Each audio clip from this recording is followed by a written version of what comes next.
আসসালামু আলাইকুম। আজকে চলে এলাম নতুন একটা এপিসোডে।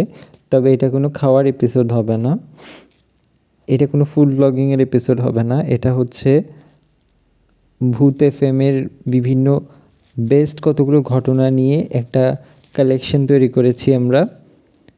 তো এটা হচ্ছে সেই কালেকশনের প্রথম এপিসোড। যারা যেখানে আছেন আশা করছি যে আজকে যে স্টোরিগুলো আছে আমাদের কাছে সেগুলো শুনে আনন্দ পাবেন, ভালো লাগবে এবং এনজয় করবেন অনেক বেশি। চলে যাই ডক্টর আলিফের কাছে আবারও। আসসালামু আলাইকুম লিসনার্স, আমি ডক্টর আলিফ। আশা করছি আপনারা সবাই ভালো আছেন, সুস্থ আছেন। আজকেও হাজির হয়েছি সৌদি প্রবাসী হৃদয় ভাইয়ের পাঠানো একটি ঘটনা নিয়ে। তিনি বরাবরই আমাদের ঘটনা দিয়ে চলেছেন, যা সকলেই বেশ পছন্দ করছেন। আশা করি এবারের ঘটনাটিও সকলে ভালো লাগবে। হৃদয় ভাই বেশ কিছুদিন আগে আমাকে ঘটনাটি বলেছেন, সময়ের অভাবে লিখতে পারছিলাম না, যার কারণে মডারেটর শিমু খান আপুর হেল্প নিয়েছি। হৃদয় ভাই ফোনে যেভাবে বলছেন সেভাবে বলছিলাম। এই ঘটনাটা তার মার কাছ থেকে শোনা, তিনি যেভাবে বলছেন সেভাবে বলছি। আমার আম্মা শুনেছেন আমার নানুর কাছ থেকে, আর আমার নানু শুনেছেন তার বাবার কাছ থেকে। সময়কালে অ্যারাউন্ড 1950 বা 1955 এর 55 সালের দিকের ঘটনা। আমার নানুর সঠিক সময়টা আসলে মনে নাই, অনেকদিন আগের ঘটনা। তবে নানু আইডিয়া করে বলেছেন তখন গরুর গাড়ির প্রচলন ছিল। গরু দিয়ে হাল চাষ, মহিষ দিয়ে ধান, গম, সরিষা ইত্যাদি জিনিসপত্র আনা নেওয়া হতো। এ থেকে অনুমান করা যায় যে ঘটনাটা অনেক আগের। এই ঘটনাটা আমার নানুর বাবা মায়ের সাথে ঘটে যাওয়া একটা ঘটনা। এটা ঘটে মানিকগঞ্জ জেলার সিংগাইর থানার পারিল বলধরা নামক একটি জায়গায়। আমি আরেকটু ভালো করে বলে শ্রোতাদের তাহলে বলতে সুবিধা হবে। শহীদ রফিকা মিউজিয়ামের দক্ষিণ দিকে 1 কিলোমিটার পরেই পারিল বাজার পড়ে। আর বাজার থেকে ডান দিকের রাস্তা দিয়ে সোজা 3 মিনিট হেঁটে গেলে একটা মাজার আছে। আর মাজারের ডান দিক দিয়ে 5 মিনিট হেঁটে গেলে আমার মায়ের নানার বাড়ি। আর মাজারের পাশেই বয়ে গেছে ছোট্ট একটা নদী। এই নদীতে ঐতিহ্যবাহী নৌকা বাইচ হয় প্রতি বছর। লোকমুখে শোনা যায় যে এই নদী নাকি অনেক বড় ছিল আগে। দিনে দিনে জনবসতি বাড়ার সাথে সাথে নদীর পানি শুকিয়ে যেতে থাকে। আমার নানুর বাড়ির বাবার পরিবার ছিল গৃহস্থ বাড়ি। তারা 2টা হাল চাষ করার বলদ আর 3টা মহিষ ছিল। বাড়ির অবস্থা গ্রামের আর 10টা পরিবারের চাইতে একটু আলাদা ছিল। তিনি নিজের কাজ নিজে একা করতেই স্বাচ্ছন্দ্য বোধ করতেন। অনেকে আছে কাজের জন্য আলাদা লোক রাখে, জমি বর্গা দিয়ে চাষ করে, কিন্তু নানুর বাবা ছিলেন উল্টো। তিনি হাল চাষ করার সময় তার নিজের ক্ষেতে নিজেই হাল চাষ করতেন, আর হালের মৌসুম শেষ হলে ব্যাপারীদের ধান, পাট, গম আনা নেওয়ায় কাজ করতেন। তো নানুদের বাসায় ছিল 3টা ঘর। ঘরের পাশে ছিল একটা গাব গাছ। আমার নানুর বাবা তিনি নতুন বিয়ে করেছেন তখন। নানুর মা সারাদিনের কাজ শেষে দুয়ার মানে ঘর ঝাড়ু দেওয়া বাকি ছিল, কারণ দুয়ারের সামনে গাছের পাতা জমে গিয়েছিল। তো ঝাড় দেওয়া শেষ হয়ে গেলে ঝাড়ু হাতে নিয়ে আমার নানুর মা ঘরে যাচ্ছিলেন। ঠিক সেই সময় তিনি দেখতে পান গাছে আধা হাত সমান একটা টিকটিকি। নানুর মা প্রথমে ভাবেন গুইসাপ, তাই তিনি কি করেন, হাতের ঝাড়টা দিয়ে টিকটিকিকে লক্ষ্য করে গাব গাছের দিকে ছুঁড়ে মারেন। আর ঝড়টা গিয়ে সেই টিকটিকির গায়ে লাগে, ঝাড়ুটা গিয়ে, এবং সেটা তাৎক্ষণিক ভাবে সেখানে মারা যায়। নানুর মা হাত মুখ ধুয়ে খাবার খেয়ে নিজের ঘরে ঘুমাতে যায়। এরপরে ঘটনাটুকু নানুর বাবা শোনেন তার মায়ের কাছ থেকে, মানে নানুর দাদির কাছ থেকে। তো দাদি তখন নদীর পাড়ে হাঁটাহাঁটি করার জন্য যায়। নানুর দাদির বাসায় এসে হাত মুখ ধুয়ে বারান্দায় এসে বসে। হয় কান্নার শব্দ, করে কান্নার শব্দ করছে, শুনছে এরকম।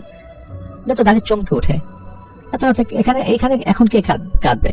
তো কান্নার উৎস খুঁজতে খুঁজতে লক্ষ্য করে ছেলের ঘরের জানালা দিয়ে কান্নার শব্দ আসছে। দাদি কৌতূহল নিয়ে জানালা দিয়ে উকিয়ে দেন। তখন দাদি দেখতে পান তার ছেলের বউ কান্না করছে। দাদি ভাবে, কয়দিন হলো ছেলেকে বিয়ে করেছি, হয়তো বাবা মার কথা মনে পড়ছে। আবার পরক্ষণেই ভাবে তার ছেলের সাথে কোনো কিছু নিয়ে মনোমালিন্য হলো কিনা। তো কিছু নিয়ে তাদের মধ্যে আবার ঝগড়া লাগলো কেন? তো দাদি জিজ্ঞেস করে, কি রে বউ কান্দস কেন? নানুর মা বলে যে আমার মেয়েরে মাইরা ফেলেছে। দাদি ভাবে, কি রে কি কয়, এসব বিয়ে হলো মাত্র 5-6 দিন, বলতে মাইয়া পাইলো কই? পরে দাদি বলে, তুই কি পাগল হয়ে গেছিস? নানুর মা বলে, আমার মাইয়া টিকটিকি হইয়া গাব গাছে বৈশা ছিল, তোর বেটার বউ আমার মাইয়ারে ঝাড়ু দিয়া মাইরা ফেলাইছে। আমি তবু সবাই এক এক করে মাইরা ফেলামো, এই তোরে কয়ে রাখলাম। তো দাদির আর বোঝার বাকি রইল না, এটা মোটেও স্বাভাবিক কিছু না। তিনি তার ছেলের জন্য অপেক্ষা করতে লাগলেন। এর মধ্যে দাদির ছেলে ওই দিন সকাল সকাল গরুর গাড়ি নিয়ে বেরিয়ে গেছিলেন। তো ছেলে বাড়ি আসার পর দাদি বললেন, ওই তোর বউরে গাব গাছের জিনটা ভর করছে, তাড়াতাড়ি কবিরাজ নাই কান বাড়িতে।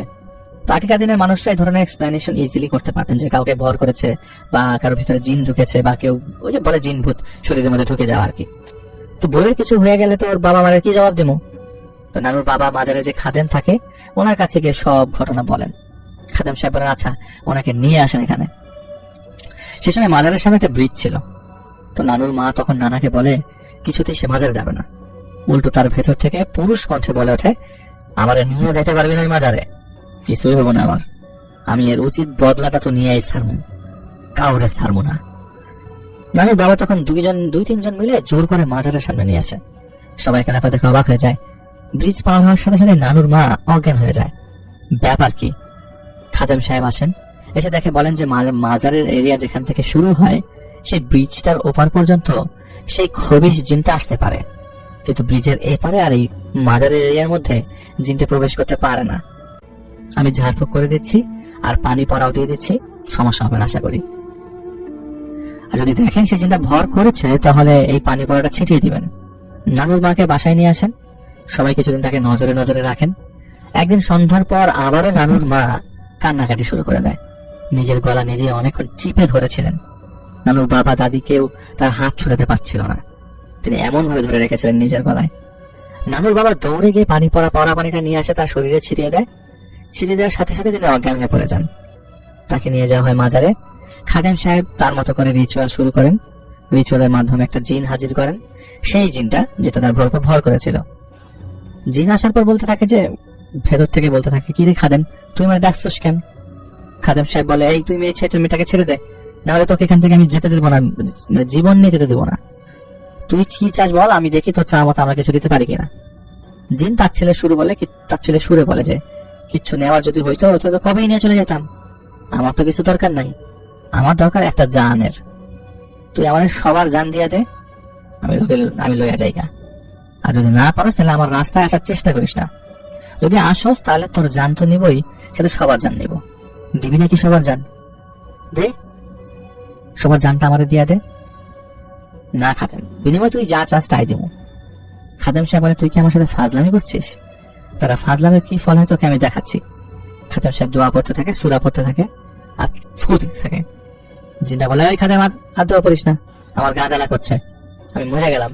চিৎকার করছে, থাম খাদেম থাম। খাদেম সাহেব বলে, তুই যাবি কিনা আগে এটা বল। জিনটা তখন অনুনয় বিনয় করে বলে, হ্যাঁ হ্যাঁ যাবো, আমার একটা আবদার আছে। তো লাইনে চলে আসলো। খাদেম সাহেব বলে, আচ্ছা বল কি চাস তুই? জিন বলে, আমার মেয়েরা তো মায়েরাই ফেলছে, ওরা তো আমি আর পাবো না। একটা কাজ করো, ওই বাড়ির যে দুটা ষাঁড় গুলো আর 3টা মহিষ আছে ওগুলো আমারে দিয়ে দে, একবার দিয়ে দিবা কও, তাহলে ছেড়ে চলে যাবো। খাদেম সাহেব বলে, তুই আবার আমার সাথে মজা করছস? ওগুলো যদি তোরে দিয়ে দিলে ওরা চলবে কিভাবে? জিনটা বলে, আমি কিছু জানি না, জানতেও চাই না, শুনতেও চাই না। তুই ওগো ক্ষতির কথা ভাবস, আর আমার যে অনেক বড় ক্ষতি হয়েছে এটা তো ভাবলি না। আমি ওদের ক্ষতি করতে চাই, আর আমি তো এখন ওগো জান চাইতেছি না, আমি গরু মহিষ চাচ্ছি। এগুলা গেলে ওরা আবার কিনতে পারবো, কিন্তু জান গেলে কি পারবো রে? খাদেম সাহেব বলে, এটা হবে না তো বাছা, তুই যদি মোরগ চাইতি, ছাগল চাইতি, তাহলে আমার চিন্তা করতাম। তুই যদি বড় কিছুতে হাত দিয়ে ফেলছিস, আর তোরে যদি গরু মহিষ দিয়ে দেয় তাহলে ওরা কিভাবে চলবো? এটা পারবে না, অন্য কিছু লাগলে বল। তর্ক বিতর্ক চলে। খাদেম সাহেব সেই জিনের মধ্যে একটা সময় যখন দেখে কোনোভাবেই জিনকে আয়ত্তে আনতে পারছে না, তখন সেই জিনকে আটক করে বোতলবন্দি করে রেখে দেয়। বোতলবন্দি করার আগে জিন বলে, আমার আটকাবি, দেখি তুই কত বছর আমার আটকে রাখতে পারস, আর যেদিন আমি মুক্তি পাবো সেদিন আগে তোরে মারবো, তারপর একজন একজন করে সবার জান নিয়ে যাবো। খাদেম সাহেব নানুদের বাসায় গিয়ে বাসা বন্ধ করে, নিয়মিত পানি পড়া খাওয়ার জন্য এবং সারা বাড়িতে ছিটিয়ে দেওয়ার জন্য বলে দেয়। এভাবে চলার পর প্রায় 6-7 বছর কেটে যায়। এর মধ্যে আমার নানুর জন্ম হলো। নানুর যখন 5-6 বছর বয়স, তখন তার কিছু মাস পরে স্বাভাবিকভাবে সেই মাজারের খাদেম সাহেব মারা যান। তো তখন ছিল খেতে হাল চাষ করার মৌসুম। খেতে ধান লাগানো আর মাটিতে সার দিয়ে হাল বাইয়ে মাটিকে ফসল বোনার উপযোগী করে তোলা হতো। তো আম্মুর নানা প্রত্যেক দিন 3টা কি 4টার দিকে গরু নিয়ে যেতেন নিজের খেতে হাল চাষ করবার জন্য। আনুমানিক রাত 12টার দিকে, আন্দাজ করে বলা গেল রাত 12টার দিকে গরু আর লাঙ্গল নিয়ে খেতে চলে যেত। তখনকার সময় রাত 12টা মানে অনেক রাত। তার উপর হারিকেন কুপি চালানো হতো, বিদ্যুতের ছিটে ফোটাও ছিল না।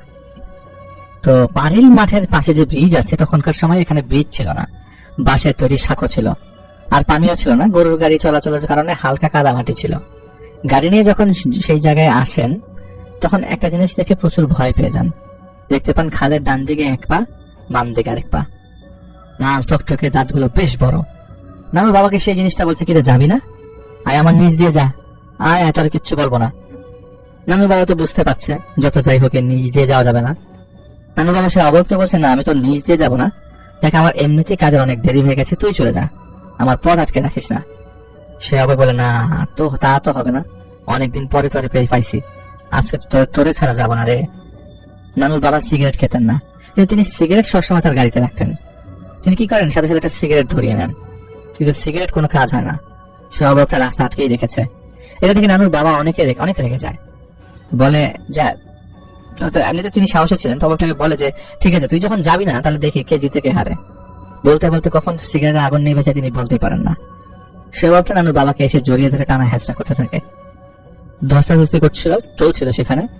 এমন করতে করতে একটা সময় ফজরের সময় হয়ে যায়, চারদিকে আজান দিবে এমন একটা অবস্থা। তখন সে আবার বলে, ওই আমার ছেড়ে দিয়ে আজান দিয়ে দেবে। নানুর বাবা বলেন, না না, তোরে ছাড়া তো যাবে না, আজকে তোর একদিন আমার একদিন, তুই আমার কাজে যাওয়ার সময় নষ্ট করছিস, তোকে যদি এখন ছেড়ে দে তুই পরে আবার আসবি। তিনিও নাফরবান্দা। তো আমরা সাধারণত যখন কারোর সাথে ঝগড়া করি বা মারামারি করি তখন এক হাত তার গলার ভেতর দিয়ে আর এক হাত দিয়ে টাইট করে ধরে রাখি। তো নানুর বাবা সেইভাবেই ধরে রেখেছিল সে অবয়বটাকে। পরে তিনি লক্ষ্য করেন তার হাতের নিচে একটা ধার কাক। এরপর তিনি সেই কাকের পা আর পাখা বেঁধে বাসায় নিয়ে আসেন। নানুর মাকে ডাক দিয়ে বলছে, বউ দেখো, দেখে যাও আশেপাশের খড়কুটা পাও নাকি, পাইলে নিয়ে আসো, আজকে একটা খবিশকে জ্বালায় মারবো। তো নানুর মা বলে, এই যে আপনি সকাল সকাল কি শুরু করলেন কাকের সাথে? পরে নানুর বাবা বিস্তারিত সব বললেন। মানে ওই অবয়বটা একটা সময় কাক হয়ে যায় দিনের আলো শুরু হওয়ার পর। এরপর গরুর খাওয়ার জন্য যে খড়কুটা ছিল সেগুলোর ভেতরে সেই কাকটাকে সে জ্বালিয়ে দেয়, কাকটা মারা যায়। তো ওখানে ঝামেলা শেষ হয়ে গেল। তো যখন আগুন ধরিয়ে দেয় তিনি দেখেন বাড়ির উপরে 5-6টা কাক উঠছে আর কাকা করে ডাক দিচ্ছে। নানুর বাবা এগুলো খেয়াল না করে খাওয়া দাওয়া শেষ করে ঘুমিয়ে যায়। সকাল 6টা বাজে, কিন্তু নানুর বাবা ঘুম থেকে ওঠে না। তো মা গিয়ে বাবাকে ডেকে উঠে বলে যে এত ঘুমাইতেছে কেন, উঠে রান্না করতে হবে তো, আজকে তো বাজারও করলেন না। তিনি দেখেন 6টা বেজে গেছে, এখন যদি বাজারে যায় তাহলে কিছু পাবে না, আর নদীতে নতুন পানি আসছে। তো নানুর আম্মুকে বলে যে আমি গিয়ে মাছ মেরে নিয়ে আসি, তুমি রান্নার জন্য কি কি জোগাড় করা লাগে ওই কাইটা রাখো। তো নানুর বাবা জাল নিয়ে যায়, আর এই জালকে আমরা ঝাঁকি জাল বলি, এটা ছুঁড়ে মারতে হয় পানিতে। তো জাল ফেলে পানিতে তিনি ভালোই মাছ পাচ্ছিলেন, হঠাৎ শুনতে পান পান খেয়ে কিছু খেলে যেমন শব্দ হয় পান চাবানোর, সেরকম শব্দ হচ্ছে। হাতের দিকে তাকিয়ে দেখেন মাছের শুধু মাথা আছে আর সব খাওয়া শেষ। তো নানুর বাবা ছিল সাহসী মানুষ, সিগারেট খেতেন না। ওই দিন তিনি একটা সিগারেট কানে গুজে নিয়েছিলেন, সেটাই জ্বালিয়ে দেন আর মাছ ধরতে লাগলেন। এখন সেই জিনটা মাছ খেতে না পেরে একজন মানুষের রূপে এসে পেছন থেকে বলে, ওই আমার জালটা দাও না, আমার জালটা দাও না, আমি একটা খেয়েও দিই। নানুর বাবা বুঝতে পারে যত যাই হোক জাল দেওয়া যাবে না, একে জাল দিলে সে আমার উপরে জাল ফেলে আমাকে মেরে ফেলবে। তো পরে উনি বলেন, তুই জানোস তুই মাছ ধরবি, তাহলে বাড়ি থেকে জাল নিয়ে এলি না কেন? মানে কনভারসেশন কন্টিনিউ করছে আর কি, সে বুঝতে দিতে চাচ্ছে না যে সে বুঝে গেছে, এখন আমি আমার জাল দিব না। এদিকে সেই যে রূপী মানুষটা বলছে, দাও না ভাই, একবারই তো খেয়েও দিব, মানে সে একবার ট্রাই করবে। এদিকে নানার সিগারেটের আগুনও প্রায় শেষের দিকে। তখন তিনি খেয়াল করে একটু দূর দিয়ে এজন্য নৌকা নিয়ে যাচ্ছে সেটা খেয়াল করে। সেই নৌকার মাঝিকে উদ্দেশ্যে বলে, ভাই সিগারেট আছে নাকি? নৌকার মাঝি আবার গলা শুনে তাকে চিনে ফেলে। এটা ভাবে কি ব্যাপার, উনি তো সিগারেট খান না, তাহলে আমার কাছে সিগারেট চাইলো কেন? নিশ্চয়ই বিপদ হয়েছে। তো মাঝি নৌকা ঘুরে তার কাছে আসে। তখন নানুর বাবা পেছন দিকে তাকিয়ে দেখে কেউ নাই। সেই মাঝি পরে তখন নানুর বাবাকে বাড়ি পৌঁছে দেয়। তো বাবা মাছ নিয়ে আসবেন, জন্য নানু আর ঘুমাননি। নানুর বাবা যখন বাসায় ঢুকে, নানু গিয়ে মাছের হাড়ি ঢুকিয়ে দেখে মাছ নাই, শুধু মাথা পড়ে আছে। নানু জিজ্ঞাসা করেন, বাবা আজকের মাছগুলো এমন কেন? সবাই শুনে ভয় পাবে দেখে তিনি কথা এড়িয়ে যান, আর কাউকে কিছু বলে না। এরপর দিন বিকেলে তার এক বন্ধু আসে তার মেয়ের বিয়ের দাওয়াত দিতে। নানু আর তার বাবা যায় সেই বিয়েতে নৌকা নিয়ে। তো বিয়ের দাওয়াত দেখে ছোট ছোট বাচ্চারা খেলছে যায় দেখে। তো নানুকে তিনি খাইয়ে দিয়ে বলে, দেন তুমি গিয়ে খেলো, আমি যাওয়ার সময় তোমাকে ডেকে নিয়ে যাবো। তিনি খেয়াল করলো রাত 1টা বেজে গেছে, বাসায় ফিরতে হবে ওই প্রোগ্রামে। আর এখন যদি বাসায় না যায় তাহলে বউকে একা বাসায় থাকতে হবে। তো এইসব ভেবে তিনি সে বাড়ি থেকে বের হয়ে যান। বাইরে এসে নানুকে ডাক দেন, কিন্তু নানু তার ডাকে কোনো সাড়া দেন না। নানুকে কোথাও পাওয়া যাচ্ছে না। পরে নানু বাবা একটু এগিয়ে বাড়ির নিচে গিয়ে দেখেন মাথা নিচু করে নানু আম গাছের নিচে ঝুলা ঝুলছে। ঝুলা বলতে দোলনায় দোল খাচ্ছে। নানুর বাবা কারো কাছে থেকে বিদায় না নিয়ে নানুর হাত ধরে সোজা নৌকায় উঠে যায়। তো নৌকা বাইতে লাগে। যখন ছোট খাল থেকে বড় নদীতে ঢুকবে তখন নানু তার বাবাকে বলে, বাবা ওই দুইটা দেখো, ওই দেখো দুইটা নৌকা বাইচ দিচ্ছে মনে হয়, রাতে নৌকা বাইচ হচ্ছে বাবা। তো নানুর বাবা ভাবেন, কি এত রাতে নৌকা কোথা থেকে আসলো? আবার ভাবেন হয়তো অনেক দূরে গিয়েছিল, হয়তো বা নৌকা বাইচে অংশগ্রহণ করতে। তো এদিকে নানু তার বাবাকে বলেই যাচ্ছে, বাবা বাইচের নৌকার সাথে সাথে আমাদের নৌকাও নিয়ে চলো। তো মেয়ের কথা তিনি ফেলতে পারলেন না। তো এখন যতই সেই নৌকাকে ধরতে যায় ততই নৌকা তত দূরে চলে যায়। তিনি আপ্রাণ চেষ্টা করছে কিন্তু কোনোভাবেই মিল খুঁজতে পারছে না। কাছাকাছি যাওয়া মানে 10 থেকে 15 হাত দূরত্ব কন্টিনিউয়াসলি থাকছে, ধরতে আর পারছে না। এমন না যে সেটা খুব জোরে চলছে, আবার এমনও না যে তিনি খুব আস্তে দাঁড় বাইছেন। তো একটা সময় খেয়াল করেন তাদের নৌকার সামনের দিকে এগোচ্ছে না, মনে হচ্ছে কেউ তাদের নৌকা মাঝে মধ্যে পেছন দিয়ে টান দিয়ে ধরেছে। নৌকার মাঝে তাকিয়ে দেখেন তার মেয়ে নেই, তার বুকটা মোচড় দিয়ে ওঠে। নৌকার চারপাশ ভালো করে দেখলেন তিনি, ভাবেন আবার পানিতে পড়ে গেছে নাকি, আবার ভাবেন পানিতে পড়ে তো শব্দ হওয়ার কথা, কিন্তু তিনি তো কোনো শব্দ পাননি। ভালো করে দেখলেন কিন্তু নাই, কোথাও নেই, নানু কোথাও নেই। একটি মাত্র মেয়ে, তিনি কেঁদে ফেললেন। যখনই চোখ মুছেন তখনই দেখতে পেলেন বাইচের নৌকা পেছন দিক দিয়ে আসছে, কিন্তু তিনি নৌকা নিয়ে সরতে পারছেন না। একটা কথা সবাই জানেন যে বাইচের নৌকা লম্বায় অনেক বড় হয় এবং বড় বৈঠা থাকে। নানু বাবা অন্ধকারে খেয়াল করলেন একটা মানুষের অবয়ব সেই বড় বৈঠা উঁচু করে তাকে বাড়ি মারার প্রস্তুতি নিয়ে নিয়েছে। ঠিক অন্ধকারে মানুষের অবয়ব যখন আঘাত করে যেই হাত তুলছেন, অমনি নানুর বাবা আল্লাহর নাম নিয়ে বিসমিল্লাহ বলে তার বৈঠা দিয়ে ওই নৌকা সজোরে ধাক্কা দেন। উনি দেখেন নৌকা বাম দিকের খালের ভেতর ঢুকে পড়ে। এই খাল দিয়ে এগিয়ে গেলে নদীর সাইডে একটা বট গাছ পড়ে। এই খাল এতটাই ছোট যে ছোট ডিঙি নৌকা নিয়ে যাওয়া সম্ভব না। নানুর বাবা দেখেন যে সেই দুইটা বাইচের নৌকা থেকে একটা নৌকা তার যাওয়ার রাস্তা আটকে রেখেছে। যেখানে একটা ছোট নৌকা যেতে কষ্ট হয়, সেখানে এত বড় নৌকা কিভাবে? নানুর বাবা বেশ বুঝতে পারেন যে আজকে তাকে মারার চেষ্টা করা হচ্ছে। মনে মনে ভাবতে লাগলেন, এরকম করে 3 বার বেঁচে গেছি, কিন্তু আজকে যা দেখছি তাতে মনে হচ্ছে না এবার আর বাড়ি ফেরা সম্ভব। খানিকটা মনে সাহস জুগিয়ে তিনি যখন দেখেন নৌকা কিছুটা পার ছুঁই ছুঁই, ঠিক তখনই এতে লাফ দিয়ে মাটিতে পড়ে যান। আর মাটিতে পা ফেলার সাথে সাথে উনি নিজের শক্তি সঞ্চয় করে বাসার দিকে একটা দৌড় দেন। আবার পরক্ষণই ভাবে, আমার মেয়েকে তো আমি খুঁজে পাইনি, তাই তাকে ছাড়া বাড়ি ফিরে বউকে আমি জবাব দিব কি? বউ তো আমার মেয়েকে না দেখলে সেখানেই মরে যাবে। আবারও ভাবেন যে আমি বাড়ি ফিরে যাই, আগে পরে লোকজন নিয়ে এসে মেয়েকে খুঁজে বের করবো। পরে আল্লাহর নাম নিতে নিতে কোনোভাবে নিজের বাড়িতে বেঁচে ফেরেন। এরপর বাসায় গিয়ে অবাক হয়ে যান, গিয়ে দেখেন নানু তার বাসায় এবং নানুর সাথে সেই বন্ধু আছে। তিনি হতবাক হয়ে দাঁড়িয়ে রইলেন কিছুক্ষণ। কি করবে বুঝতে না পেরে নানুকে জড়িয়ে ধরে কান্না করে দেয়। আর সেই বন্ধু নানুর বাবাকে বলে, কি রে, কাল রাত থেকে তোকে খুঁজে পাচ্ছিলাম না, কোথায় ছিলি তুই? আর এদিকে তোর মেয়ে তোকে দেখতে না পেয়ে কান্না করছিল। পরে তোকে সব জায়গায় খোঁজা শুরু করি। পরে আমার চাচাতো ভাই তোকে নাকি নৌকা নিয়ে যেতে দেখে। এদিকে তোর মেয়েরও কান্না থামছে না, তাই আমি ওকে বাসায় নিয়ে আসি। এসে দেখে তুই বাসায় পৌঁছাসনি। এরপর নানুর বাবা সব বলে তার সাথে কি কি হয়েছে। সবাই মিলে পরামর্শ করেন আর বলেন এভাবে আর কতদিন চলবে, কিছু একটা ব্যবস্থা তো করতে হবে, নাহলে কোন দিন কার কোন বড় ক্ষতি হয়ে যায়। পরে নানু দাদি বললেন, গোবিন্দল মাদ্রাসায় একজন বড় মাপের হুজুর আছে, তাকে গিয়ে সবকিছু বুঝিয়ে বল, আল্লাহ চাইলে নিশ্চয় একটা ব্যবস্থা করে দেবেন উনি। এরপর নানুর বাবা সেই হুজুরকে সবকিছু বললেন। ইমাম সাহেব সবটা শুনে বলেন যে আপনারা সকলের নাম ঠিকানা দিয়ে যান তো এখানে, আমি খোঁজ খবর নিয়ে জুম্মার শেষে আপনাদের বাসায় যাব। তো বিকাল 3টার দিকে সেই হুজুর নানুদের বাসায় যায়। সবাইকে একটা ঘরে একসাথে করে হাজির হতে বলে। তো হুজুর নানুর মাকে বলেন, দেখেন আপনি 4-5 বছর আগে একটা কাজ করেছেন, সেটা জেনে করেন আর না জেনেই করেন, সন্ধ্যাবেলায় এরকম কাজ করা ঠিক হয়নি। আপনার একটা ভুলের জন্য আজ সবার এরকমটা হচ্ছে। এই জিনের পরিবার 2 জন সদস্যকে আপনারা এর মধ্যে মেরে ফেলেছেন, আর তারা কিছুতেই মানতে রাজি না। তাদের একটাই কথা, জানের বদলে জান চায়। একজনকে হত্যা করেছেন না জেনে, কিন্তু আরেকজনকে তো আপনারা জেনে হত্যা করলেন, যেটা খুব একটা ভালো করেন নাই। এরা আপনাদের পিছু ততক্ষণ ছাড়বে না যতক্ষণ না তারা তাদের বদলা নিতে পারছে। আমি অনেক কষ্টে তাদেরকে বোঝাতে সক্ষম হয়েছি, কিন্তু এর বিনিময়ে আমার একটা আবদার আছে, আর সেই আবদার আপনাদেরকে রাখতে হবে। আপনাদের বাড়ির যে গাব গাছটা আছে সেটা কেউ কাটতে পারবেন না। এরপরে যদি আমার কথা না শুনে আপনারা গাব গাছটা কাটেন, আর এরপর যদি কিছু হয় আপনাদের সাথে, তাহলে আমি এর জন্য আপনারা দায়ী থাকবেন, আর আমি এই কাজে আপনাদের কোনো সহযোগিতা করতে পারবো না। তো সবাই চিন্তা ভাবনা করে আমাকে জানাবেন। এই বলে সেই হুজুর তাদেরকে কিছুদিনের জন্য সময় নিয়ে চলে যায়। এর মধ্যে আমার নানুর বাবা হঠাৎ একদিন ভর দুপুরবেলা কাজ থেকে ফিরে এসে বলছে তার শরীরটা আজকে আর চলছে না, ভার লাগছে। মনে হয় শরীরে অনেক ভারী বোঝা নিয়ে চলাফেরা করেছেন। তিনি কোন রকম দুপুরে খাওয়া দাওয়া শেষ করে একটু ঘুমাতে চান। যদি ঘুমালে শরীরটা একটু ঠিক হয়, তো দুপুর গড়িয়ে সন্ধ্যা হয়ে যায়, কিন্তু নানুর বাবা ঘুম থেকে আর উঠে না। অনেক টাকাটাকি করার পর ঘুম থেকে উঠে দেখে যে উনি একটা সাইড নাড়াতে পারছেন না, বলতে গেলে অবশ হয়ে গেছে। সবাই চিন্তায় পড়ে যায়, হঠাৎ করে কি হয়ে গেল। তখন তার এত ডক্টর ছিল না। পাশের গ্রাম থেকে কবিরাজকে খবর দিয়ে আনা হয়। কবিরাজ অনেকক্ষণ দেখে বলে নানুর বাবার এক সাইড বিকল হয়ে গেছে। আমরা এখন বর্তমান সময়ে যেটাকে প্যারালাইজ বলি, তখনকার আমলে। এই কথা শুনে তো সবার মাথায় আকাশ পড়া অবস্থা। যে মানুষটা দুপুরে শরীর ভালো লাগছে না দেখে এসে ঘুমালো, তার এখন এই অবস্থা।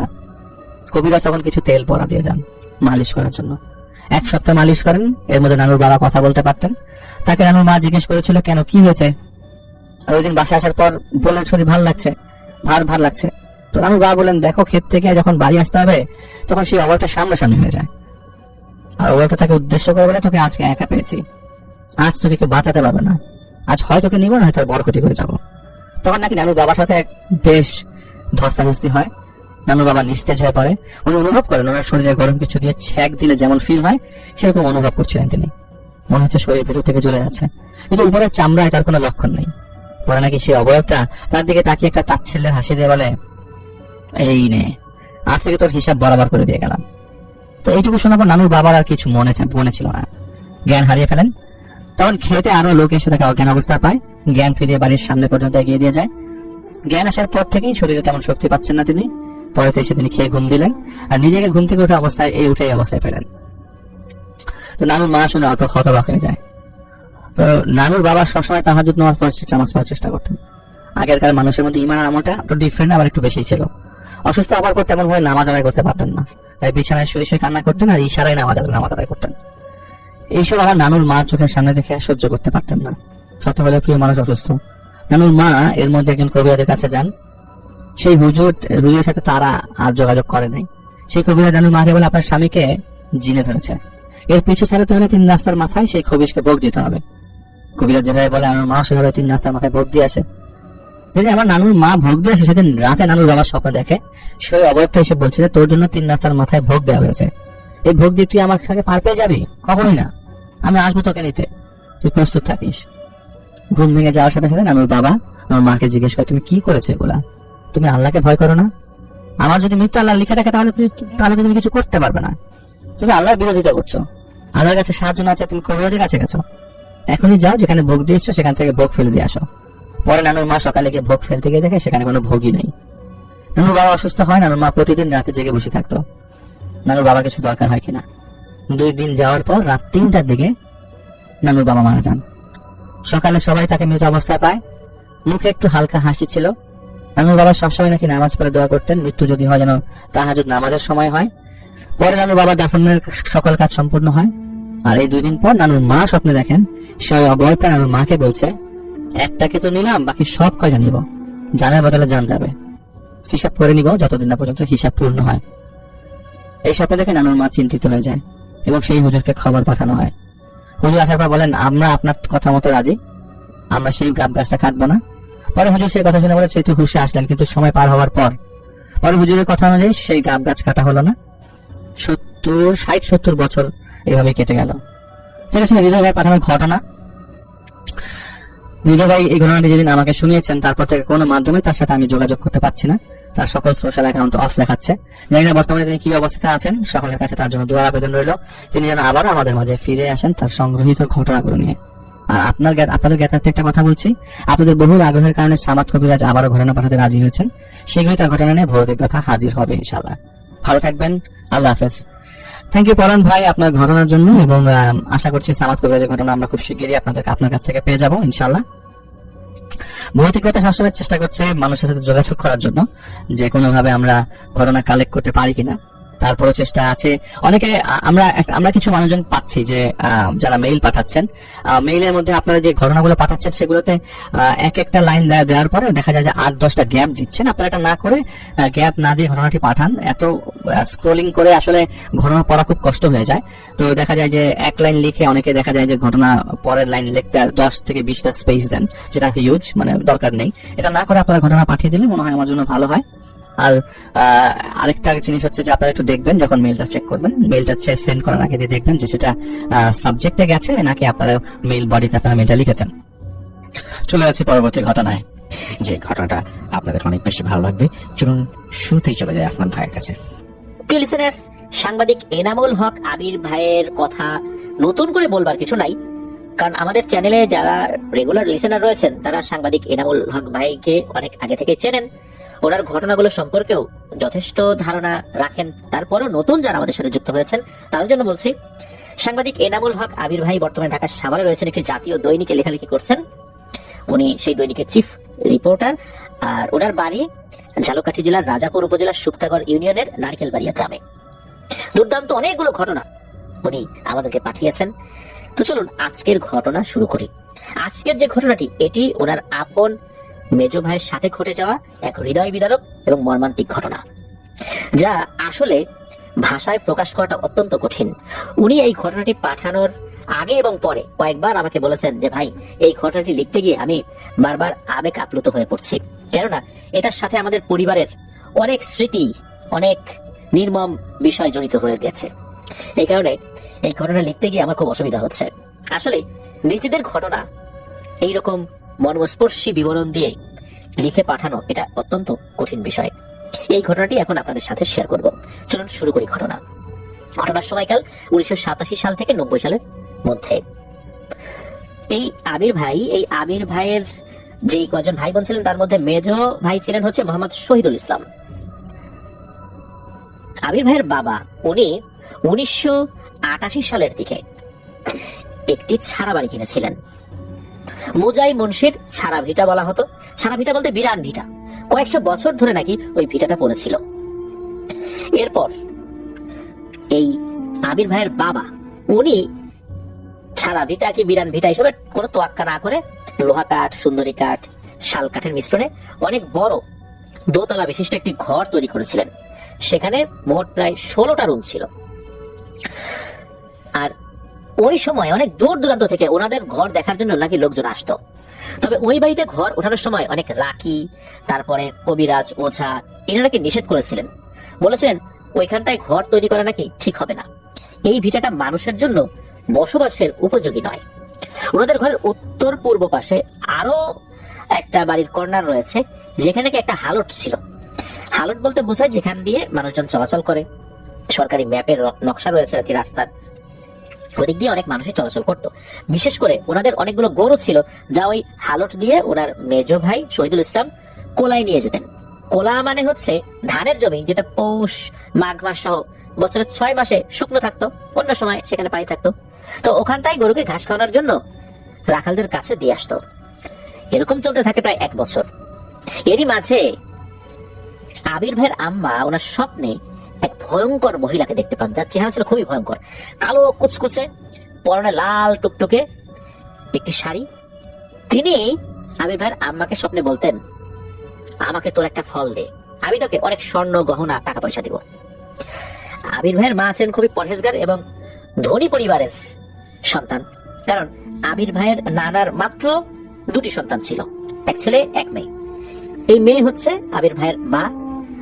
আর আবির ভাইয়ের নানা কিন্তু অনেক বড় জায়গা নিয়ে বাড়ি করেছিলেন, যাতে করে আবির ভাইয়ের মা এবং ভাই মানে আবির ভাইয়ের মামা একসাথেই থাকতে পারেন তাদের পরিবার নিয়ে। তো এই যে বাড়িটা, এই বাড়িটা আসলে মানে নেয়ার যে কার্যক্রম, এই কার্যক্রমটা শুরু হয়েছিল কিন্তু আবির ভাইয়ের নানার হাত ধরে। এরপরে ওনার বাবা এটার যে বাকি কাজ সেটা সম্পন্ন করেছিলেন। আর নেয়ার কার্যক্রমটা শুরু হয়েছিল আবার 1987 সালের দিক থেকে। এই জন্যই মূলত এই ঘটনার সূত্রপাতটা 1987 থেকে 1990 সাল। তার আগে তো ওনারা অন্য জায়গায় থাকতেন, অন্য জায়গা বলতে পাশেই আর একটা জায়গাতে, সেখানেও বেশ বড় জায়গা নিয়েই থাকতেন, কারণ আমির ভাইয়ের নানা তো বেশ বড় জায়গা নিয়েই তার সন্তানদের জন্য বাড়ি করেছিলেন। তো যাই হোক, ওনারা তো ঘর বাড়ি করেছেন, কাজকর্ম শুরু করেছেন।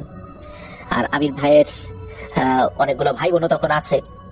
তো নতুন যে বাড়িটা তৈরি করা হয়েছিল আর কি, মানে এই যে ছাড়া বাড়িতে, এই বাড়িতে আসার আগেই তো তার অনেকগুলো ভাই বোন আছে। তবে তখনও কিন্তু আমির ভাই ওনার জন্ম হয়নি, মানে যখন এই কর্মকাণ্ড শুরু হয় আর কি। 1 বছর চলে যায় ওই নতুন বাড়িতে। এর ভিতরে কিন্তু মূলত এই ঘটনা ঘটে। আর 1 বছরের মাথায় গিয়ে ওই স্বপ্নটা আমির ভাইয়ের মা দেখেছিলেন। স্বপ্ন দেখার পর আরো বেশ কয়েকদিন চলে যায়। ওই মহিলা নাকি স্বপ্নের মধ্যে কখনো ভিখারির বেশে, কখনো অন্য বেশে স্বপ্নে এসে বিভিন্ন জিনিস চাইতো, স্পেশালি ফল আর নারকেল এটা যেত। ওনার মা এই বিষয়ে একটা পর্যায়ে ভয় পেয়ে যান। এরপর ওনার ক্লাসমেট সহপাঠী বারবাকপুর গ্রামের মোহাজ্জেল ওঝা তার শরণাপন্ন হন, কারণ তিনি ওই গ্রামের অত্যন্ত স্বনামধন্য একজন রাকি ছিলেন। তিনি সকল বিষয় শুনে ওনার মাকে বলেন যে, বোন তুমি চিন্তা করো না, আমি বিষয়টা জানার চেষ্টা করছি যে ঘটনাটা কি, কেন ওই ভয়ঙ্কর চেহারার মহিলাটা স্বপ্নের মধ্যে এসে তোমাকে এগুলো বলছে। এর 2 দিন পরে মোহাজ্জেল ওঝা আমির ভাইদের বাড়িতে আসেন এবং আমির ভাইয়ের মেজো ভাইকে বলেন যে, ভাগিনা তুমি 1 সপ্তাহের ভিতরে কোনো গাছ তো দূরের কথা একটা উঁচু জায়গাতে উঠবা না। আর ওই মোহাজ্জেল ওঝা উনি কিন্তু আবির ভাইয়ের মাকেও খুব ভালো করে সতর্ক করে দিয়েছিলেন যে এই এক সপ্তাহের মধ্যে ভয়ঙ্কর একটা বিপদ কিন্তু ঘটে যাবে, ওকে সবসময় চোখে চোখে রাখতে হবে। সমস্যাটা হয় কি, আবির ভাইয়ের যে মেজ ভাই উনি ছিলেন খুবই ডান পিটে এবং সাহসী মানুষ, সেই সাথে পরোপকারী। কারো উপকারের কথা শুনলে সে সবার আগে সেখানে হাজির হয়ে যেত। মোহাজ্জেল ওঝা উনি চলে যাওয়ার দুদিন পরে ওনার মেজ ভাই সকালে গরুগুলো নিয়ে কোলায় যায়, রাখালদের কাছে গরুগুলো দিয়ে বাসায় এসে সকালের ভাত খাবে, এই জন্য সে রওনা দিয়েছে। তবে আসার সময় ওনাদের যে হালতটা থাকে, মানে আসার যে রাস্তাটা, ওই দিক দিয়ে আসার সময় আমাদের আবির ভাইয়ের যেই পূর্বের বাড়ি, এই পূর্বের বাড়ির একজন প্রতিবেশী, তার নাম হচ্ছে আনোয়ার মুন্সি, যাকে ওনারা নানা বলে সম্বোধন করতেন। তিনি হঠাৎ করে মেজ ভাইকে অনুরোধ করে বলেন যে নানা একটু উপকার করবা। তখন ওনার মেজ ভাই বলছেন যে কি উপকার? উনি বলেন আমাদের একটা সুপারি গাছ আছে, সুপারি গুলো পেকে গেছে, একটু পেকে মানে তো পেকে পড়ে যাবে, তো নষ্ট হয়ে যাবে, একটু পেরে দিবা। মেজ ভাই তখন তার বয়স 14 কি 15 বছর, তখন বলেন হ্যাঁ ঠিক আছে পেরে দেবো, এদের সমস্যা কি। এই বলে উনি গাছে ওঠা শুরু করেছেন। এই যে মোহাজ্জেল ওঝা উনি যে নিষেধ করেছেন, এই বিষয়টা ওই সময় উনি একদমই ভুলে যান। উনি তো গাছে উঠে গেছেন। গাছে ওঠার পর, সুপারি গাছের মাথায় ওঠার পর কিন্তু যে বিভিন্ন ছড়া থাকে সুপারির, উনি টেনে টেনে কয়েকটা ছড়া গাছের নিচে ফেলে দেন। হঠাৎ করে তখন তিনি দেখতে পান কালো কুচকুচে ভয়ঙ্কর চেহারার লাল শাড়ি পরা এক মহিলা ওই গাছের মাথার উপরে কোত্থেকে যেন চলে আসে। খুব রাগান্বিত ভাবে সে এই মেজ ভাইয়ের দিকে তাকিয়ে আছে। এক পর্যায়ে ওই গাছের মাথার উপর দাঁড়িয়ে থেকেই অনবরত লাথি মেরে যাচ্ছে মেজ ভাইয়ের হাতে এবং বলছে তোকে তো নিয়েই ছাড়বো রে, তোকে কেউ বাঁচাতে পারবে না। এই বলেই ওই ভয়ঙ্কর চেহারার মহিলাটা বিভৎস রূপ ধারণ করেছে। এমনিতে তো কালো কুচকুচে ছিল, তখন তাও মানুষের মতো মনে হচ্ছিল। এরপর তার চেহারাটা বিভৎস রূপ ধারণ করে, যা ভাষায় প্রকাশ করবার মতো নয়। আর এই যে ক্রমাগত লাথি মারছিল হাতে, হাত দিয়ে তো গাছটা জড়িয়ে ধরে রেখেছিল, যার কারণে ওই গাছের একদম উপর থেকে মেজ ভাই নিচে পড়ে যান। নিচে পড়ার সময় আগে আম গাছের একটা ডালের উপরে পড়ছেন, এরপরে গাছের ডাল ভেঙে মাটিতে পড়ে যান। পড়ার পর মেজ ভাই অজ্ঞান হয়ে যান। এদিকে এই যে যিনি ডেকে নিয়ে আসছিলেন আনোয়ার মুন্সি, উনি মেজ ভাইকে কোলে তুলে নিয়ে সরাসরি তার বাড়ির ভিতরে নিয়ে যান। মাথায় তেল পানি দিয়ে থাকেন, কারণ উনি তো গাছে উঠিয়েছেন, ছেলেটা উপর থেকে পড়ে গেছে, দুর্ঘটনা ঘটে গেছে, এখন কি জবাব দেবেন, ওনার মধ্যে তো ভয় কাজ করছে। মেজ ভাই যখন গাছ থেকে পড়ে গেছে তখন কিন্তু বিকট একটা শব্দ হয়েছে। ওই শব্দ পেয়ে আবির ভাইয়ের মেজ আপা নাজমুন নাহার বলাকা, তার সেজ আপা, তারপরে আরেকজন বোন শামসুন নাহার তার সালমা আপা, ওনারা ছুটে গেছেন। নিয়ে দেখেন গাছের নিচে সুপারি ছড়িয়ে ছিটিয়ে আছে, আর একটা আম গাছের বড় ডাল নিচে ভেঙে পড়ে আছে। এরই মাঝে চারদিকে মেজ ভাইকে খোঁজাখুঁজি শুরু করে দেওয়া হয়। মাত্র ঘন্টা খানেকের ভেতরেই পৃথিবীটাই যেন ওলট পালট হয়ে যায় ওনাদের পরিবারের। এর কিছুক্ষণ পর আবির ভাইয়ের বাবা, আবির ভাইয়ের বড় ভাই এবং ওনার মা ও ভাই বোনেরা আনোয়ার মুন্সির বাড়িতে যান। গিয়ে দেখেন ভেতর থেকে দরজা দেয়া, তখন দরজা ভেঙে ওনারা ভিতরে ঢুকে দেখেন এই আনোয়ার মুন্সি সহ তার স্ত্রী সন্তানেরা মেজ ভাইয়ের যত্ন করছে। মেজ ভাই অবশ্য তখন কথাও বলছে। মেজ ভাই বলেন যে না তেমন কিছু হয় নাই, ব্যথা পাইছে একটু। এই তখন এই আনোয়ার মুন্সি হাত জোর করে আবির ভাই বাবার কাছে ক্ষমা চান যে ওনার আসলে ভুল হয়ে গেছে, তাকে গাছে উঠিয়েছে আর কি। আবির ভাইয়ের বাবা বেশ ক্ষমতাশালী এবং রাগী মানুষ হলেও উনি ছিলেন কোমল হৃদয়ের অধিকারী এবং একজন ক্ষমাশীল ব্যক্তি। তিনি প্রতিশোধ না নিয়ে আনোয়ার মুন্সিকে ক্ষমা করে তার ছেলেকে নিয়ে বাড়িতে চলে আসেন। তো মেজ ভাইকে তৎকালীন সাগরদী মেডিকেল নামে পরিচিত বর্তমান বরিশাল শেরে বাংলা মেডিকেল কলেজ হসপিটালে চিকিৎসা করানো হয়। তিনি সুস্থ এবং স্বাভাবিক হয়ে যান আল্লাহর রহমতে 2 সপ্তাহের ব্যবধানে। এরপর আবার সকল কার্যক্রম স্বাভাবিক হতে শুরু করে। একদিন গভীর রাতে আবির ভাইয়ের মা স্বপ্নে দেখেন সেই কালো কুৎসিত বিভৎস মহিলা লাল একটি শাড়ি পরে ওনাদের বাড়ির উঠোনে এসে দাঁড়ায়, আর ওনার মাকে বলছে তোর ফল আমি নিয়ে গেছি, এখন শুধু সময়ের অপেক্ষা। এই বলে বিভৎস ভাবে নাকি হাসতে থাকে। এ সময় স্বপ্নের ভিতর ওনার আম্মা ওই মহিলাকে দূর দূর করে তাড়িয়ে দেন বাড়ি থেকে। তবে ওই বাড়ির উঠোন থেকে যাওয়ার সময় ওই বিভৎস মহিলা নাকি স্বপ্নের মধ্যেই আবির ভাইয়ের মাকে বলেছিলেন যে অনেক কিছু নেবো রে, অনেক কিছু নেওয়ার বাকি আছে, শুধু এইটা না আর অনেক কিছু নেব। এই বলে ওই বিভৎস মহিলাটাকে হাসতে হাসতেই নাকি ওই উঠোন থেকে অন্যদিকে চলে গিয়ে অদৃশ্য হয়ে যায়। এরকম চলতে চলতে প্রায় 3 মাস অতিবাহিত হয়ে যায়। এরপর হঠাৎ করে এই মেজ ভাইয়ের মাথায় প্রচন্ড ব্যথা শুরু হয়, আর তার সবসময় বমি বমি ভাব মনে হতো আর কি। তাকে তখন নেওয়া হয় রাজাপুর উপজেলার সদর হসপিটালে। মনে রাখা ভালো, ওই সময় কিন্তু সরকারি হাসপাতাল ছাড়া কোনো প্রকার বেসরকারি হসপিটাল বা ক্লিনিক আশেপাশে খুব একটা ছিল না। পরে ওখান থেকে ডাক্তার যখন দেখানো হয়, ডাক্তার মেজো ভাইকে দেখে বলেন অবস্থা তো জটিল মনে হচ্ছে, বরিশাল সাগরদী মেডিকেলে নিয়ে গেলে ভালো হবে। আবার বরিশাল সাগরদী মেডিকেলে নিয়ে যাওয়া হয়, যেটা বর্তমানে বরিশাল এই যে শেরে বাংলা মেডিকেল কলেজ হসপিটাল আর কি। ওখানে নিয়ে আসার পর তৎকালীন ব্রেন বিশেষজ্ঞ একজন সার্জন ছিলেন, তিনি পরীক্ষা নিরীক্ষা করে দ্রুত ঢাকার পিজি হসপিটালে রেফার করেন। এরপর পিজি হসপিটালে প্রায় 2 মাস চিকিৎসা করার পর ডাক্তার বলেন যে ব্রেন একটা স্পট দেখা যাচ্ছে, যদি সম্ভব হয় আরো উন্নত চিকিৎসার জন্য ভারতে নিয়ে যেতে। বর্তমানে চেন্নাই, এই চেন্নাইয়ে মাদ্রাজ মেডিকেল মিশন বিশেষায়িত হসপিটাল যেটা রয়েছে, চেন্নাইয়ের পূর্ব নাম তো মাদ্রাজ, তো ওই সময়ে সেখানে নিয়ে যাওয়া হয়েছিল। এনামুল হক আবির ভাইয়ের বাবা একজন উচ্চশিক্ষিত মানুষ ছিলেন। তিনি বুঝতে পারলেন যে তার ছেলের অবস্থা বেশি একটা ভালো না। তিনি খোলামেলা ভাবে ডাক্তারের সাথে আলাপ আলোচনা করার চেষ্টা করলেন। ডাক্তার জানান যে পরীক্ষায় যতটুকু ধরা পড়েছে তাতে তেমন একটা ক্রিটিক্যাল কোন একটা বিষয় যে আছে মনে হচ্ছে না, যেহেতু ব্রেনের একটা বিষয়, আরো উন্নত চিকিৎসা তো করার দরকার, যেটা এই পিজি হসপিটালে নেই। এরপর শুরু হয় মেজো ভাইকে ভারতের তৎকালীন মাদ্রাজ মেডিকেল মিশন বিশেষায়িত হসপিটালে নেয়ার তোড়জোড়। টাকা পয়সার একটা ব্যাপার ছিল, এর মধ্যে 1 বছরে কয়েক লক্ষ টাকা শেষ হয়ে গেছে। আবির ভাইয়ের মায়ের প্রায় 1 সের ওজনের স্বর্ণের গহনা বিক্রি করা হয়েছিল, যার ওজন প্রায় 1 সের। পাশাপাশি 20 বিঘা জমি নগদ টাকায় বিক্রি করা হয় চিকিৎসা করানোর জন্য। ভারতে নিয়ে যাওয়া হয়, সেখানে প্রায় 6 মাস চিকিৎসার পর আগের থেকেও আল্লাহর রহমতে বেশ সুস্থ হয়ে ওঠেন মেজো ভাই। পর ডাক্তারের পরামর্শে মেজো ভাইকে নিয়ে আসা হয় দেশে। প্রায় 3 মাস সুস্থ থাকার পর আবার শুরু হয় প্রচন্ড মাথায় যন্ত্রণা। পুনরায় আবার তাকে নিয়ে যাওয়া হয় ঢাকার পিজি হসপিটালে। বলে রাখা ভালো, ওই সময় ওনাদের এলাকার ওই সময় আর কি উপজেলা চেয়ারম্যান মুকসেদ মৃধা, ওনার ছেলে ইংল্যান্ড থেকে ডাক্তারি পড়ে এসেছিলেন। এরপর উনি পিজি হসপিটালের নিউরো সার্জন হিসাবে কাজ করছিলেন। তার তত্ত্বাবধানেই মূলত মেজো ভাইয়ের চিকিৎসা শুরু হয়। তৎকালীন ঢাকা পিজি হসপিটালের নিউরো সার্জন প্রধান বিশেষজ্ঞ ডাক্তার রশিদ উদ্দিন আহমেদের তত্ত্বাবধানে ব্রেইনের যে মেইন চিকিৎসা, এটার মূল কাজগুলো শুরু হয়ে যায়। আবির ভাইয়ের মেজো ভাই মোহাম্মদ শহীদুল ইসলাম ছিলেন খুবই সুদর্শন। এলাকাবাসীর মতে তার মতো সুদর্শন ছেলে নাকি ওই সময় ওনার ওই উপজেলায় খুব একটা দেখাই যেত না। উনি অসুস্থ, পিজিতে ট্রিটমেন্ট উনি নিচ্ছেন। অসুস্থ হলেও উনি ছিলেন খুবই ডানপিট এবং চঞ্চল প্রকৃতির। এই যে অসুস্থতা যে ওনার আছে, এরপরেও মাঝে মাঝে উনি জাতীয় মসজিদ বাইতুল মুকাররমে নামাজ পড়ার জন্য আসতেন। তৎকালীন খতিব আল্লামা হযরত মাওলানা ওবায়দুল হক রহমাতুল্লাহি আলাইহির সাথে ওনার ভালো পরিচয় হয়। উনিও মেজো ভাইকে খুব আদর করতেন আর নাতি বলে সম্বোধন করতেন। এরই মাঝে আবির ভাইয়ের মাকে স্বপ্নে ভয়ঙ্কর মহিলা আবারও ভয় দেখানোর চেষ্টা করে। এরই মাঝে হয় কি, আবির ভাইয়ের মা ওই মোহাজ্জেল ওঝা যিনি, তাকে খবর পাঠান। উনি পরদিন আসেন ওনাদের বাড়িতে। তিনি বাড়িতে প্রবেশ করার আগে থমকে দাঁড়ান এবং বলে ওঠেন, এ কি সর্বনাশ, এ কি ভয়ানক কাণ্ড। এই বলেই উনি বাড়িতে প্রবেশ না করে ফিরে যান। ওই রাতেই এই মোহাজ্জেল ওঝা ওই ভয়ঙ্কর চেহারার কাল পরীকে হাজির করতে সক্ষম হন।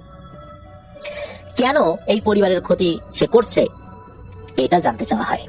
ওই সময় এই কালপরি জানান যে নতুন যে ঘরটি তৈরি করা হয়েছে, ওই ঘরটির একটা অংশ ছিল কৈলাস কর্মকার নামের একজন ধনাঢ্য ব্যক্তির পরিত্যক্ত ঘর। এই কৈলাস কর্মকার উনি একটা সময় দেশ ছেড়ে চলে গিয়েছিলেন, আর কৈলাস কর্মকার আবার দেশে ফেরত এসে 1985 সালের দিকে তাদের এই পরিত্যক্ত জায়গাটা, এই জায়গাটা মূলত বিক্রি করে দিয়েছেন। আর বিক্রি করে দেওয়ার পর এই জায়গাটা কিনে ফেলেন এনামুল হক আবির ভাইয়ের বাবা। এরপর কৈলাস কর্মকার আবারও ভারতে চলে যান, আর উনি ফেরত আসেন নাই ওইভাবে, স্থায়ীভাবে আর ফেরত আসেন নাই। এমনি কালে ভদ্র হয়তো বা আত্মীয় স্বজনের সাথে দেখা করতে এসেছেন, কিন্তু এমনিতে আর ফেরত আসেননি। ওই জায়গাতে ঘর নির্মাণ যখন করা হয়, তখনই সমস্যাটার সূত্রপাত হয়। তৎকালীন এই এনামুল হক আবির ভাইয়ের মেজো ভাই সহ ওনার ভাই বোনের সংখ্যা 8 জন। উনি তখনও হন নাই, অর্থাৎ ওই সময়টাতে উনি তখনও জন্মগ্রহণ করেন নাই। আর এত বড় ঘর তৈরি করার উদ্দেশ্য ছিল, কারণ ওই সময় অনেকগুলো সন্তান আদি হয়েছে তার। ওই সময় ঘরগুলো বেশি বড় করে তৈরি করা হতো গ্রামে, কারণ অনেক আত্মীয় স্বজন আসতো। ছেলে মেয়ে বিয়ে দিলে তাদের আত্মীয় স্বজনরা বেড়াতে আসবে, ছোট ঘর তৈরি করলে তো হবে না। ঘরটা তৈরি করার সময় সুন্দরী কাঠ, শাল কাঠ, লোহা কাঠ এগুলোর সংমিশ্রণে তৈরি করা হয়েছিল। এই জায়গার এক অংশে ওই কালপরি এবং তার পরিবার বসবাস করত। একসময় কৈলাস কর্মকার নাকি তাকে পূজাও করত। কৈলাস কর্মকার যখন এই বাড়ি ছেড়ে চলে গেছিলেন অনেকদিনের জন্য, এরপরে ওই কালপরি ওখানে রয়ে গেছে। ঘরগুলো যখন ধ্বংস হয়ে গেছে তখন ওই কালপরি সুপারি গাছ, আম গাছ, গাব গাছ এগুলোতে আশ্রয় গ্রহণ করে। যখন নতুন করে আবির ভাইরা ঘর উত্তোলন করছিলেন তখন অনেকগুলো গাছ যখন কেটে ফেলে দেওয়া হয় তখন এই কালপরিটা আম গাছের সাথে লাগোয়া একটা সুপারি গাছে আশ্রয় গ্রহণ করে। মূলত এই মেজ ভাই ওই সুপারি গাছটাতেই উঠেছিলেন। এই কারণে ওই কালপরি ক্ষিপ্ত হয়ে ওনাদের পরিবারের ক্ষতি করতে থাকেন। এছাড়া এই যে কালপরির আবাসস্থল নষ্ট হয়ে গেছে, এটা তো তার ক্ষিপ্ততার অন্যতম একটা কারণ। কথিত আছে এই কালপরি এতটাই শক্তিশালী ছিল যে তাকে রোধ করার ক্ষমতা কোনো ওঝা কিংবা কবিরাজের পক্ষে আসলে সম্ভব ছিল না। ধীরে ধীরে আবির ভাইদের সুখের সংসারে নেমে আসে কালো বিষাদের ছায়া। ধ্বংস হতে থাকে একের পর এক সম্পদ। ওনাদের একটি ইট ভাটা ছিল ওই সময়।